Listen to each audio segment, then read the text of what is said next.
fellows. We are Macris on the roll. And Tumban says hi.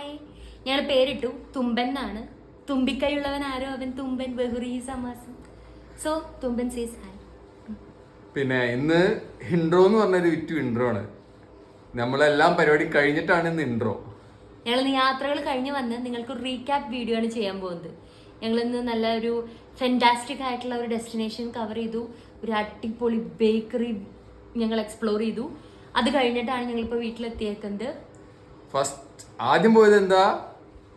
നമ്മ Bengaluru aquarium, India's second largest aquarium ആണ്. നല്ലൊരു experience ആയിരുന്നു. You will see the video. പിന്നെ ഞങ്ങൾ പോയത് പൂജ bakery. അത് എൻ്റെ അനിയത്തി ഇറ്റലിയിൽ നിന്ന് വീഡിയോ കണ്ടുപിടിച്ച് എനിക്ക് ഇൻസ്റ്റയിൽ അയച്ചു തന്നതാണ്. അപ്പം ഞാൻ വെറും 15 കിലോമീറ്ററുള്ള ആ ദൂരം ഞാനൊന്ന് താണ്ടണ്ടേ, അതുകൊണ്ട് ഞങ്ങളിന്ന് പോയി അവിടുന്ന് ഒരു പ്രൊഡക്റ്റ് മേടിച്ചു. Happily back at home. അപ്പോൾ അങ്ങനെ വീഡിയോ കാണാം. നമ്മൾ രാവിലെ പള്ളിയിൽ പോയി വന്നു, എന്നിട്ടാണ് നമ്മൾ യാത്ര ആരംഭിച്ചത്. എനിക്കിങ്ങനെ മരങ്ങളൊക്കെ ഉള്ള തണലുള്ള റോഡുകളിലൂടെ യാത്ര ഭയങ്കര ഇഷ്ടമാണ്. എസ്പെഷ്യലി നമ്മൾ ബാംഗ്ലൂരത്തെ കാര്യം നോക്കുമ്പോൾ മൊത്തത്തിൽ എല്ലായിടത്തും കെട്ടിടങ്ങൾ കാണുന്നിടത്ത് കുറച്ച് പച്ചപ്പൊക്കെ കാണുന്നത് ഒരു സൗന്ദര്യമാണ്. ഇന്നത്തെ വെതർ ആണെങ്കിലും നല്ലതായിരുന്നു, വലിയ വെയിലുണ്ടായിരുന്നില്ല, ഒരു ചെറിയൊരു മഴക്കാറുണ്ടായിരുന്നു. ഞങ്ങൾക്ക് പക്ഷെ ഒരു സർപ്രൈസ് കിട്ടിയതാണ് ഞങ്ങൾ ഈ സ്പോട്ടിൽ നിൽക്കാനുള്ള കാരണം. Guess what? പഞ്ചർ അടിച്ചു. എനിക്ക് പിന്നെ ഈ യന്ത്രങ്ങളുടെ പ്രവർത്തനം ഒന്നും അറിയാത്തതുകൊണ്ട് അവര് ടയർ ഊരുന്നു, ടയർ മാറ്റുന്നു, ട്യൂബുള്ളത് ട്യൂബ്ലെസ് ആക്കണം എന്ന് പറയുന്നു, ഒരാണി കയറിയതുകൊണ്ടാണ് പഞ്ചർ കിട്ടിയതെന്ന് പറയുന്നു. കാര്യം പറയുമ്പോൾ ശരിയാണ്, ഞാൻ വണ്ടി ഓടിക്കാൻ തുടങ്ങിയിട്ട് കുറച്ച് കാലമായി. പക്ഷെ അതിനെക്കുറിച്ചിട്ടുള്ള സയന്റിഫിക് ആയിട്ടുള്ള സ്റ്റഡി ഒന്നും ഞാൻ നടത്താറില്ല. വണ്ടി നമ്മൾ ഓടിക്കുന്നു, ആരെയും ഇടിക്കുന്നില്ല, നമ്മളതിനെ ആരും വന്ന് ഇടിക്കുന്നില്ല. Happily reaching back the destination. അതിൽ സന്തോഷം കാണുന്ന ഒരാളാണ് ആ ചേട്ടൻ. പക്ഷെ നല്ല സ്കിൽഡ് ആയിരുന്നു കേട്ടോ. നമ്മള് കാശ് പറ്റിക്കാനൊന്നും നോക്കിയില്ല. ഇപ്പൊ ഈ ഒരു അവസ്ഥ വരുമ്പോൾ ചിലവരെങ്കിലും വിചാരിക്കും ഷോ എന്തൊരു അൺലക്കിയാന്ന്. പക്ഷേ ഞങ്ങളുടെ കേസിൽ ഞങ്ങൾ ഭയങ്കര ലക്കി ആയിരുന്നു.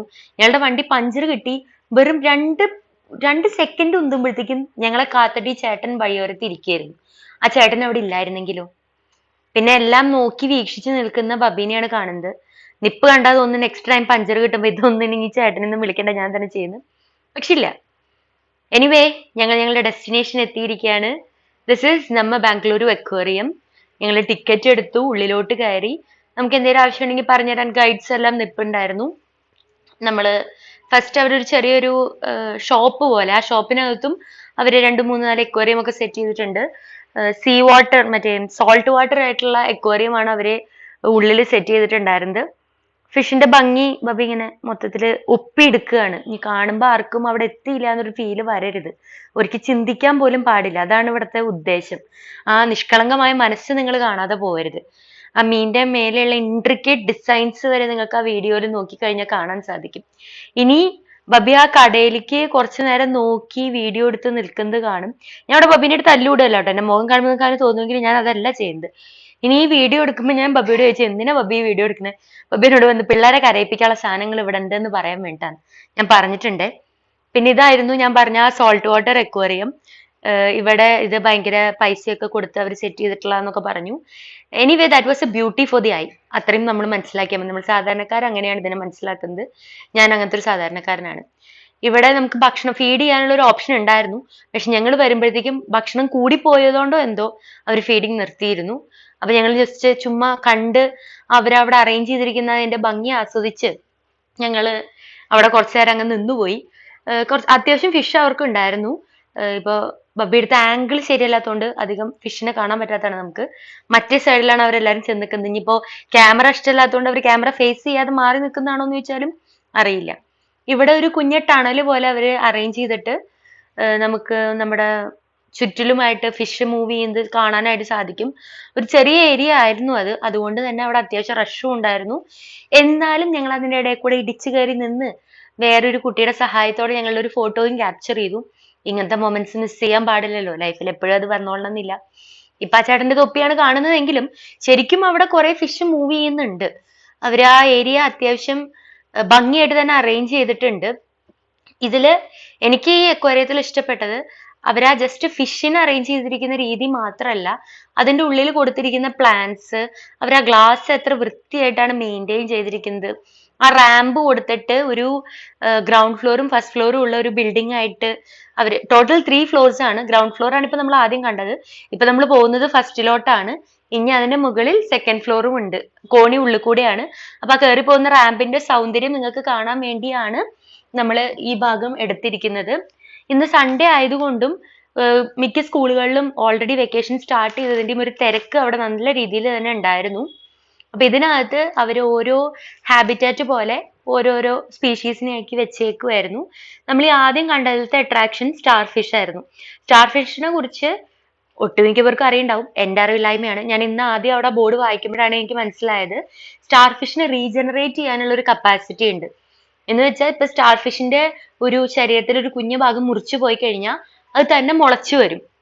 അതെനിക്ക് ഇന്നൊരു പുതിയ അറിവായിരുന്നു. അപ്പൊ തന്നെ ഞാൻ ഓർത്തു ഞാനിത് എന്തായാലും നിങ്ങളുമായിട്ട് ഷെയർ ചെയ്യുന്നുള്ളത്. ഈ ബോർഡിൽ അവർ ഇങ്ങനെ ബോർഡുകൾ അവർ വെച്ചിട്ടുണ്ട്. അതിൽ അവർ ഡീറ്റെയിൽസ് ഇൻഫോർമേഷൻസ് നമുക്ക് അറിയാത്തവർക്ക് വായിച്ചാൽ മനസ്സിലാവാനായിട്ട് പറ്റും. പിന്നെ അതുപോലെ വേറൊരു കാര്യം, സ്റ്റാർ ഫിഷിന്റെ കൈയിന്റെ ഓരോ ആമിന്റെ അറ്റത്തുമാണ് അവർക്ക് ഐ സ്പോട്സ് ഉള്ളതെന്നും. ഈവൻ ദോ സ്റ്റാർ ഫിഷിനെ നേരിട്ട് കണ്ടിട്ടുണ്ട്, ഈവൻ ഞാൻ ടച്ച് ചെയ്തിട്ടുണ്ട്. പക്ഷെ ഈ ഒരു ഫാക്ട്സ് എനിക്ക് ഇന്നൊരു പുതിയ അറിവായിരുന്നു. ഒരുപാട് ഫിഷുകൾ അവർക്ക് ഉണ്ട്. അതുപോലെ തന്നെ നേരത്തെ ഞാൻ പറഞ്ഞ പോലെ ആ ടാങ്കിനകത്ത് അവർ അറേഞ്ച് ചെയ്തിരിക്കുന്ന പ്ലാന്റ്സിന്റെ ഒരു വെറൈറ്റിയും ഒബ്വിയസ്ലി അവർ ആ മെയിൻറ്റെയിൻ ചെയ്തിരിക്കുന്ന നീറ്റ്നെസ്സും എടുത്തു പറയേണ്ടതാണ്. ഒരു കാര്യം എനിക്കൊരു സജഷൻ ഉള്ളത്, എല്ലാ ടാങ്കിലും എന്ത് സ്പീഷീസ് ആണെന്നുള്ളത് അവർ പേര് എഴുതി വെച്ചിരുന്നെങ്കിൽ വരുന്നവർക്ക് കുറച്ചുകൂടി ഈസി ആയേനെ. പക്ഷെ അതിന് പകരം അവർ വെച്ചിരുന്നത് QR കോഡ് ആയിരുന്നു. QR കോഡ് സ്കാൻ ചെയ്യാൻ അറിയില്ലാത്തവർ ബാംഗ്ലൂർ ഉണ്ട് എന്നല്ല ഞാൻ പറഞ്ഞത്. എന്നാലും നമുക്ക് പെട്ടെന്ന് നമ്മൾ കണ്ണിൽ സ്ട്രൈക്ക് ചെയ്യുന്നത് ആ പേരുകളായിരിക്കും എന്നൊരു ഒപ്പീനിയൻ ആണ് എനിക്കുള്ളത്. ഇതിനകത്ത് കളേഴ്സ് ആയാലും അതുപോലെ തന്നെ ശരിക്കുള്ള പവിഴപ്പുറ്റാണ് എന്നൊരു ബിലീഫിലാണ് ഞാൻ ഇതെല്ലാം കണ്ടത്. I think so. അല്ലാതെ ഇതിനൊരു പോയിന്റ് ഇല്ലല്ലോ അക്വേറിയത്തിന്. അപ്പൊ അങ്ങനെയാണെങ്കിലും അവരത് അറേഞ്ച് ചെയ്യാൻ എടുത്തിട്ടുള്ള ടൈമും എഫേർട്ടും നമ്മൾ ശരിക്കും അഡ്മയർ ചെയ്യേണ്ടതാണ്. ഈ സ്പോട്ടിൽ തന്നെ, ഇത് നമ്മുടെ കബൺ പാർക്കിന്റെ അടുത്തായിട്ടാണ് വരുന്നത്. ഈ സ്പോട്ടിൽ പണ്ടും ഇവർ ഒരു അക്വേറിയം വർക്ക് ചെയ്തിരുന്നു. പക്ഷെ അതിനെ റീമോഡൽ ചെയ്ത് ഇത്രയും സുന്ദരമായ ഒരു എക്സ്പീരിയൻസ് ആക്കി മാറ്റിയത് ഈ അടുത്ത ഒരു വിത്തിൻ 3 years ഡ്യൂറേഷനിലാണ്. അതുപോലെ തന്നെ എങ്ങനെ വേണം ഒരു ഫിഷ് ടാങ്ക്, ഇപ്പൊ നമ്മൾ നമ്മുടെ വീട്ടിൽ ഒരു അക്വേറിയം സെറ്റ് ചെയ്യുകയാണെങ്കിലും പ്ലാന്റ്സ് അതിൽ വരുമ്പോൾ ആ ഒരു അക്വേറിയത്തിന് വരുന്ന ബ്യൂട്ടി ഈ അക്വേറിയം കാണുമ്പോൾ നമുക്ക് മനസ്സിലാവും. നമ്മള് കേരളത്തിൽ നിന്നുള്ളവരെ ഓൾറെഡി ചാവക്കാട് ഇതിന്റെ ഒരു 4-5 ഇരട്ടി വലുപ്പമുള്ള ഇതേ എക്സ്പീരിയൻസ് അനുഭവിച്ചവരാണ്. എന്നാലും ബാംഗ്ലൂരിൽ വെച്ച് നോക്കുമ്പോൾ this was A fine experience എന്ന് തന്നെ വേണം പറയാനായിട്ട്. അതുപോലെ തന്നെ കുട്ടികളായിട്ട് വന്നാലും ഒരു ടെൻഷനും അടിക്കണ്ട. ഒത്തിരി ദൂരം നടന്ന് അവർ ടയേർഡ് ആവില്ല. സോ ഒബ്വിയസ്ലി കൂടെ പോകുന്ന പാരന്റ്സും ടയേർഡ് ആവുന്നില്ല. അതുകൊണ്ട് തന്നെ ഐ തിങ്ക് ഫാമിലി ഔട്ടിങ്ങിനൊക്കെ പറ്റിയ ഒരു സ്പോട്ടാണ്. ഇനിയിപ്പോ ഇത് കഴിഞ്ഞപ്പോ നമുക്ക് കബൺ പാർക്കിൽ കുട്ടികളായിട്ട് പോകാനും ഒക്കെ പറ്റുന്ന ഒരു നിയർ ഏരിയാസ് ആണ് ഇതൊക്കെ. പ്ലാന്റ്സിന്റെ beauty it was well maintained എന്ന് തന്നെ പറയണം, പറയാതിരിക്കാനായിട്ട് സാധിക്കില്ല. അതുപോലെ തന്നെ അതിൻ്റെ അകത്തത്തെ സ്പീഷീസ് ഞാൻ പിന്നെ പറഞ്ഞല്ലോ കബൺ പാർക്കിന്റെ അടുത്താണ്. കബൺ പാർക്ക് മാത്രമല്ല നമ്മുടെ വിശ്വേശ്വരയ്യ മ്യൂസിയമും ഇതിന്റെ അടുത്ത് തന്നെയാണ് വരുന്നത്. അപ്പൊ ഒരു 1 day ട്രിപ്പ് ഇട്ട് കഴിഞ്ഞാൽ ഈസിലി നമുക്ക് കവർ ചെയ്യാൻ പറ്റുന്ന സ്പോട്ടുകളാണ് ഇത് 3ഉം. പിന്നെ എത്ര ടൈം എടുക്കണം എന്നുള്ളത് നമ്മുടെ ഓരോരുത്തരുടെയും താല്പര്യമാണ്. അക്വേറിയത്തിൽ എന്തായാലും ഒരു 1-1.5 hour കൊണ്ട് നമുക്ക് സിമ്പിൾ ആയിട്ട് കവർ ചെയ്യാവുന്നതേ ഉള്ളൂ എന്നാണ് എൻ്റെ ഒരു ഒപ്പീനിയൻ. ഞാൻ പറഞ്ഞല്ലോ ഈ ഒരൊറ്റ സ്ട്രക്ചറിൽ 3 ഫ്ലോർ ആയിട്ട് കിടക്കുകയാണ്. അതിൽ കൂടുതലായിട്ട് നമുക്കവിടെ നടന്ന് ബുദ്ധിമുട്ടുന്ന ഒരു പ്രശ്നം വരുന്നില്ല. പ്ലാന്റ്സ് ഇപ്പൊ നമ്മൾ ഈ കാണുന്നത് ഒരു നാച്ചുറൽ പോണ്ടിന്റെ ഒരു ഹാബിറ്റേറ്റ് അവര് റെപ്ലിക്ക പോലെ ചെയ്തു വെച്ചിരിക്കുന്നതാണ്. സ്പൈറൽ കോണിയായിരുന്നു അവർ മുകളിലേക്ക് കൊടുത്തിരുന്നത്. ഇതിന്റെ ഇൻഫ്രാസ്ട്രക്ചറും ഇറ്റ് വാസ് നൈസ്. പിന്നെ നല്ല വെന്റിലേഷൻ ഉണ്ടായിരുന്നു. അക്വേറിയം ഡിസ്പ്ലേ ചെയ്തിരിക്കുന്ന രീതിയും നല്ലതായിരുന്നു. ചിലതിൽ നിന്ന് പുകയും കാറ്റും ഒക്കെ വന്നിരുന്നു. അത് മറ്റേ എന്ത് ഉദ്ദേശിച്ചിട്ടാണ് അവർ ചെയ്തതെന്ന് അറിയില്ല. പ്ലാന്റ്സ് എല്ലാം ഇങ്ങനെ മെയിൻറ്റെയിൻ ചെയ്യാൻ വേണ്ടിയാണ് ആ മുകളിലത്തെ ലൈറ്റ് കൊടുത്തിരിക്കുന്നതെന്ന് തോന്നുന്നു. നമുക്ക് കാണുമ്പോൾ തോന്നും ജസ്റ്റ് വൈറ്റ് ലൈറ്റ് ആണ്. പക്ഷെ അതിന്റെ അടുത്ത് ചെന്ന് നിന്നിട്ട് ഞാൻ കുറച്ചു നേരം മേപ്പിട്ട് നോക്കി ഗവേഷണം നടത്തിയപ്പോൾ അല്ല, അതിനകത്ത് പലതരം ലൈറ്റ് വരുന്നുണ്ട്. അത് ഗവേഷണം നടത്താൻ കാരണം ഇതിൽ പല ചെടികളും എൻ്റെ കയ്യിൽ ഇരിപ്പുണ്ട്. അതിങ്ങനെ ഉണങ്ങി നിൽക്കുന്നത് കാണുമ്പോൾ ഞാൻ ആലോചിക്കായിരുന്നു, റൂഫ് പോലും ഇല്ലാത്ത ഈ സ്ഥലത്ത് ഇത്രയും മനോഹരമായിട്ട് ഒരു നാച്ചുറൽ ചെടികളെ എങ്ങനെ മെയിൻറ്റെയിൻ ചെയ്യണമെന്ന്. അപ്പോഴാണ് മനസ്സിലായത് അതിന്റെ ടെക്നിക്ക് ഇരിക്കുന്നത് ആ ലൈറ്റിലാണെന്നുള്ളത്. പിന്നെ ഇത് ഒരു സിലിണ്ട്രിക്കൽ പോലത്തെ ഒരു ടാങ്കിനകത്ത് നല്ല ഭംഗിയുള്ള ഒരു മത്സ്യം. ഞങ്ങൾ നല്ല മടിയന്മാരായതുകൊണ്ട് ഞങ്ങൾ QR കോഡ് സ്കാൻ ചെയ്തിട്ട് മത്സ്യങ്ങളുടെ പേര് അന്വേഷിക്കാൻ നിന്നില്ല. ഇപ്പൊ അത്ര നിർബന്ധമാണെങ്കിൽ നമുക്ക് അവനെ ടിന്റുമോൻ എന്ന് വിളിക്കാം. കാണാൻ നല്ല സൗന്ദര്യം ഉണ്ടല്ലോ, ഇരിക്കട്ടെ അവനൊരു പേര്. ഇപ്പൊ അവനൊരു പേരില്ല എന്നുള്ളൊരു വിഷമം അവനും പാടില്ല, കാണുന്ന നിങ്ങൾക്കും പാടില്ല, പറയുന്ന എനിക്കും പാടില്ല, കേട്ടുകൊണ്ടിരിക്കുന്ന ബബ്ബിക്കും പാടില്ല. ശരി. പിന്നെ ഇതിന്റെ പിന്നിൽ ഇപ്പൊ നേരത്തെ നമ്മൾ കണ്ടില്ലേ, അത് ജസ്റ്റ് ഒരു ആർട്ടിഫിഷ്യൽ വാട്ടർഫോൾ പോലെ അവര് അറേഞ്ച് ചെയ്തിരിക്കുന്നതായിരുന്നു. ഡെഫിനറ്റ്ലി ഒരു സെൽഫി കോർണർ എന്നൊക്കെ വിളിക്കാൻ പറ്റുന്ന പോലത്തെ ഒരു ഏരിയ ആണ്. പക്ഷെ ഞാൻ ഇന്ന് പറഞ്ഞല്ലോ, ഇന്ന് ഭയങ്കര തിരക്കായിരുന്നു. നമുക്ക് അങ്ങനെ നിന്ന് ഫോട്ടോ എടുത്ത് മറ്റുള്ളവരെ ബുദ്ധിമുട്ടിക്കരുതെന്ന് അവർ എസ്പെഷ്യലി ഇൻസ്ട്രക്ഷനിൽ ആദ്യമേ എഴുതിയിട്ടുള്ളത് കൊണ്ട് നമ്മളത് പാലിക്കണം. അഡൾട്ട്സിന് വീക്കെൻഡ്സിലും അതുപോലെ പബ്ലിക് ഹോളിഡേയ്സിലും 118 ആണ് ചാർജ് വരുന്നത് പെർ ടിക്കറ്റ്. അതുകൂടാതെ നേരത്തെ കാണിച്ച ഫിഷ് ഫീഡിങ്ങിന് നമ്മൾ ചെയ്യുന്നുണ്ടെങ്കിൽ 30 rupees ആണ് അഡീഷണൽ വരുന്നത്. അതുപോലെ ഇത് ഫോൺ ക്യാമറ അല്ലെങ്കിൽ ഏതെങ്കിലും ക്യാമറ നമ്മൾ യൂസ് ചെയ്യുന്നുണ്ടെങ്കിൽ 25 rupees എക്സ്ട്രാ ടിക്കറ്റ് എടുക്കണം. ഇത് തന്നെ വീക്ക് ഡേയ്സ് ആണെങ്കിൽ നമുക്ക് ഡിഫറൻസ് ഉണ്ട് റേറ്റിന് എന്നും പറയുന്നു. ഇത് നമ്മുടെ നീമോനെ അറിയാത്തവരില്ലല്ലോ. നമ്മൾ നീമോന്റെ മിനിയേച്ചർ സൈസും കണ്ടു, നീമോന്റെ തന്നെ വലിയ ആൾക്കാരെയും കണ്ടു. ഇതാണ് ഞാൻ നേരത്തെ പറഞ്ഞ തീയും പുകയും വരുന്നു എന്ന് പറഞ്ഞത്. തീയില്ല കേട്ടോ, അത് എക്സാജറേഷൻ ആണ്. പുക വരുന്നത്. ഇതില് നമ്മളിപ്പോ നടന്നുകൊണ്ടിരിക്കുമ്പോൾ തന്നെ കാണാം ഒരു ചേട്ടൻ നിന്നുകൊണ്ട് ഇങ്ങനെ ടാങ്കിന്റെ ഗ്ലാസ് വൃത്തിയാക്കുന്നത്. ഞാൻ വീട്ടിൽ അപ്പ പറയണത് കേട്ടിട്ടുണ്ട്, ഫിഷ് ടാങ്ക് മെയിൻറ്റെയിൻ ചെയ്യൽ അത്ര എളുപ്പമുള്ള കാര്യമല്ല. കാരണം അതിന്റെ ഭംഗി ഇരിക്കുന്നത് ആ ഗ്ലാസ്സിലൂടെ വ്യക്തമായിട്ട് കാണുമ്പോഴാണ്. അത് കാണാൻ പറ്റില്ലെങ്കിൽ എത്ര വലിയ വിലയുടെ മത്സ്യം മേടിച്ചിട്ടിട്ടും പ്രയോജനമില്ല എന്നുള്ളത്.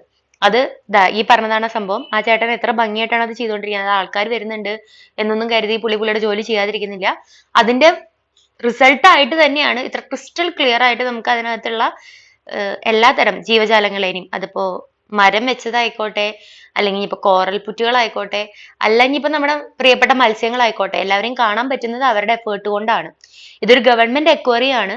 എന്നിരുന്നാലും നമ്മൾ അങ്ങനെയൊന്നും ചിന്തിക്കരുത്. ഗവൺമെന്റ് സ്ഥാപനങ്ങൾ ഭംഗിയായിട്ട് മെയിൻറ്റെയിൻ ചെയ്യണില്ല എന്നൊരു അവബോധം മനസ്സിലൊരു ചിന്ത ഉണ്ടാവും. പക്ഷെ അങ്ങനെയല്ല, ഇത് നീറ്റ്ലി മെയിൻറ്റൈൻഡ് ആണ്.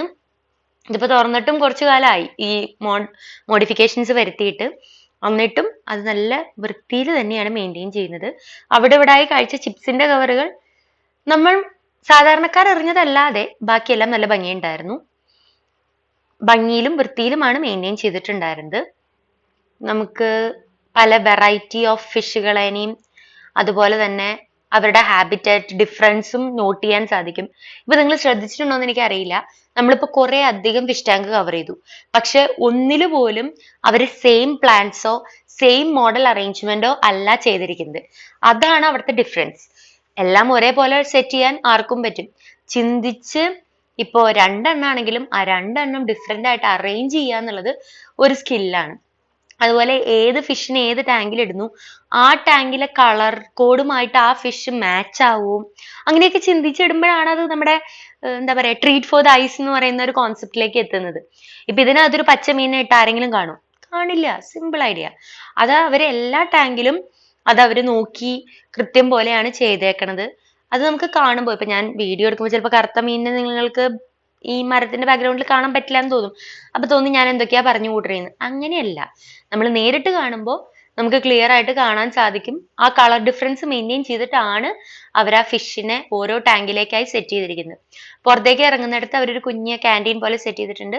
അവിടെ ഒരുപാട് വിപുലമായ വിഭവങ്ങളല്ലെങ്കിലും പെട്ടെന്നുള്ള ക്ഷീണം മാറ്റാനുള്ള കുറച്ച് ഡിഷുകളും ഡ്രിങ്ക്സും എല്ലാം അറേഞ്ച് ചെയ്തിട്ടുണ്ട്. അവിടെ നിന്ന് ഇറങ്ങി ഞങ്ങൾ വീണ്ടും മനോഹരമായ ഒരു ഡെസ്റ്റിനേഷനിലേക്ക് യാത്ര തിരിച്ചു. ആദ്യം പറഞ്ഞ പോലെ പൂജ ബേക്കറി. ഇത് ഭയങ്കര ഫേമസ് ബേക്കറിയാണ്. ഇവിടത്തെ ക്രീം ബൺ എസ്പെഷ്യലി അതാണ് ഫേമസ് എന്ന് പറഞ്ഞ് ഞങ്ങൾ അവിടെ എത്തി. പറഞ്ഞ പോലെ തന്നെ കൊച്ചു സ്ഥലമാണെങ്കിലും തിരക്കുണ്ടായിരുന്നു. ക്രീം ബൺ മേടിച്ചിരുന്നു ബബ്ബി. ഡെലീഷ്യസ് ആയിരുന്നു. യമ്മി എന്ന് പറഞ്ഞാൽ ഒരു രക്ഷയില്ലാത്ത സ്വാദായിരുന്നു. ഞങ്ങൾ വീട്ടിൽ വന്നിട്ടാണ് കഴിച്ചത്. പക്ഷെ all thanks to my sister. അവൾ അത് സജസ്റ്റ് ചെയ്തില്ലായിരുന്നെങ്കിൽ ഞങ്ങൾ തീർച്ചയായിട്ടും ഈ സ്ഥലം കാണില്ലായിരുന്നു, ഞങ്ങളത് കഴിക്കില്ലായിരുന്നു. തിരിച്ചുള്ള വഴി മാപ്പ് ഇടണ്ട, എനിക്കറിയാം, ഞാൻ സ്ഥിരം പോണ വഴിയാണെന്ന് പറഞ്ഞ് ബബ്ബി കാണിച്ചെന്ന റൂട്ടിലൂടെ ഞങ്ങൾ പോയപ്പോൾ ഞങ്ങള് നമ്മുടെ MG റോഡ് മെട്രോ സ്റ്റേഷൻ എല്ലാം കടന്ന് എത്തിച്ചേർന്നത് ചർച്ച് സ്ട്രീറ്റിലേക്കായിരുന്നു. ചർച്ച് സ്ട്രീറ്റ് ഫുൾ ലൈറ്റ് ഇട്ട് വെച്ചേക്കായിരുന്നു. പക്ഷെ അൺഫോർച്ചുനേറ്റ്ലി ഞങ്ങള് പ്രഭാത സമയത്ത് സവാരി ആയതുകൊണ്ട് ഞങ്ങൾക്ക് അത് ലൈറ്റ് കത്തി കാണാനുള്ള ഭാഗ്യം ഉണ്ടായില്ല. എന്നാലും ഞാൻ എൻ്റെ ഉൾക്കണ്ണിൽ അത് കണ്ടു, അതിന്റെ മനോഹാരിത. അതും ആസ്വദിച്ചുകൊണ്ട് ചർച്ച് സ്ട്രീറ്റിലൂടെ നടന്നു നീങ്ങി. ചർച്ച് സ്ട്രീറ്റ് വളരെ ഫേമസ് ആയിട്ടുള്ള ഒരു ബാംഗ്ലൂർ ഷോപ്പിംഗ് സ്ട്രീറ്റ് ആണ്. നല്ല ഹൈ ക്വാളിറ്റി ബ്രാൻഡഡ് പ്രൊഡക്ട്സിന് ഫേമസ് ആയിട്ടുള്ള ഒരു സ്ട്രീറ്റ് ആണ്. നിങ്ങൾക്ക് ഇപ്പൊ ബോർഡ്സ് വായിക്കാവുന്നതേ ഉള്ളൂ. നമ്മുടെ കൊമേഴ്ഷ്യൽ സ്ട്രീറ്റിനെ അപേക്ഷിച്ച് നോക്കുമ്പോൾ കുറച്ചുകൂടി ബ്രാൻഡഡ് പ്രൊഡക്ട്സ് ആണ് നമ്മൾ ഫോക്കസ് ചെയ്യുന്നതെങ്കിൽ definitely church street is your location. അത് അങ്ങനെ നമ്മൾ എല്ലാ യാത്രകളും കഴിഞ്ഞ് കൂൾ കാം ആയിട്ട് വീട്ടിലേക്ക് തിരിച്ചു. പിന്നെ ഞങ്ങൾക്ക് പഞ്ചറിന്റെ പ്രശ്നങ്ങളൊന്നും ഉണ്ടായില്ല. ഞങ്ങള് ടയർ മാറ്റി സൂപ്പർ കൂൾ റൈഡ് ആയിരുന്നു പിന്നീട് അങ്ങോട്ട്. ഇന്നത്തെ ഞങ്ങളുടെ പ്ലാൻ മൊത്തം ഭംഗിയായി തന്നെ നടന്നു. So we are happy.